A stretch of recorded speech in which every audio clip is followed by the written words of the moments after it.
Hello, welcome to my channel. ఈ రోజు వీడియోలో సమ్మర్ స్పెషల్ రెసిపీ అన్నమాట. సమ్మర్ అంటే మామిడికాయల సీజన్ కదా.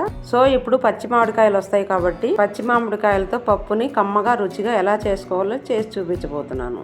మామిడికాయ పప్పులో పులుపు కారం కరెక్ట్గా ఉంటే ఆ పప్పు చాలా టేస్ట్గా ఉంటుంది. సో నేను కరెక్ట్ కొలతలతో మామిడికాయ పప్పు ఎలా చేసుకోవాలో చేసి చూపించబోతున్నానండి. ఈ వీడియో చూశాక మీరు ఇంట్లో తప్పకుండా ట్రై చేయండి. ఇక లేట్ చేయకుండా మామిడికాయ పప్పు ఎలా చేయాలో క్విక్గా చూసేద్దాం. ఒక కప్పు నిండా పప్పు వేసుకుంటున్నాను. నీళ్ళు వేసుకొని 2 సార్లు పప్పు శుభ్రంగా కడుక్కోవాలి. ఇప్పుడు ఇందులోకి నీళ్ళు వేసుకుందాము. ఇందులోకి కొంచెం పసుపు పొడి వేసుకోవాలి. ఇప్పుడు ఈ పప్పుని ఒక 1/2 అవర్ ఇలాగే వదిలేసామనుకోండి, పప్పు త్వరగా ఉడికిపోతుంది. పప్పు మెత్తగా ఉడికింది చూడండి. ఎనుపుకొని పక్కన పెట్టుకున్నాను. ఇప్పుడు ఇందులోకి టమాటా, ఆనియన్, పచ్చిమిర్చి వేసుకుందాము. ముందుగా గ్యాస్ మీద ఒక చిన్న గిన్నె పెట్టుకొని పోపుకు ఆయిల్ వేసుకుందాము. పోపు దినుసులు, ఎండుమిర్చి, సన్నగా కట్ చేసుకున్న ఆనియన్ 1, సన్నగా కోసుకున్న 2 టమాటాలు. టమాటాలంతా బాగా మెత్తగా మగ్గిపోవాలి.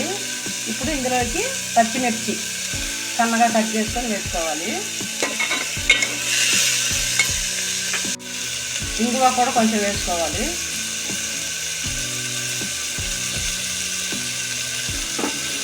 ఇందులోకి పచ్చి కరివేపాకు, ఇందులోకి సన్నగా కోసుకున్న మామిడికాయ ముక్కలు వేసుకుందాం. ఇప్పుడు పప్పు వేసుకున్నాం. నీళ్ళు వేసుకోవాలి. సాల్ట్ టేస్ట్కి తగినంత సాల్ట్ వేసుకొని మొత్తం కలుపుకొని పప్పు మామిడికాయ బాగా ఉడకాలి.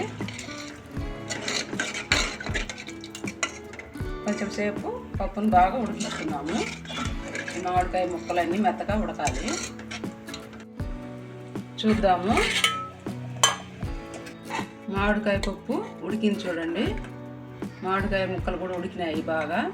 ఇప్పుడు ఇలా చేసామనుకోండి, కొన్ని మామిడికాయ ముక్కలు మెదుగుతాయి, పప్పు కూడా కొంచెం పుల్లగా ఉంటుంది. కొన్ని మామిడికాయ ముక్కలు ఇలా కనిపిస్తాయి. ఈ రైస్లో తినేటప్పుడు మామిడికాయ ముక్కలు పుల్లగా పప్పు చాలా టేస్ట్గా ఉంటుంది. ఇలా ఒకసారి ట్రై చేసి చూడండి. పప్పు అనేది చిక్కదనంతో ఉన్నప్పుడే గ్యాస్ ఆఫ్ చేసేసి పక్కన దించేయండి. మరీ దగ్గరికి ఉడికించేస్తే చల్లారిన తర్వాత గట్టి పడిపోతుంది అన్నమాట. మన ఎమ్మీ టేస్టీ మామిడికాయ పప్పు రెడీ అయిపోతుంది. వేడి అన్నంలోకి కొంచెం నెయ్యి వేసుకొని తింటే చాలా బాగుంటుంది. కొంచెం అప్పడాలను కూడా ఇందులో కాంబినేషన్ గా వేసుకొని తినండి, చాలా బాగుంటుంది. ఈ మామిడికాయ పప్పుని ఇంట్లో ట్రై చేయండి, చాలా ఈజీగా చేసుకోవచ్చు. రుచి కూడా చాలా బాగుంటుంది ఇలా చేస్తే. ఈ మామిడికాయ పప్పు మీకు ఎలా కుదిరిందో కింద కమెంట్ సెక్షన్ లో నాతో షేర్ చేసుకోండి. వీడియో నచ్చితే తప్పకుండా లైక్ చేయండి, మీ ఫ్రెండ్స్ కి రిలేటివ్స్ కి షేర్ చేయండి. మరిన్ని టేస్టీ సింపుల్ క్విక్ రెసిపీస్ కోసం మన ఛానల్ సబ్స్క్రైబ్ చేసుకోండి.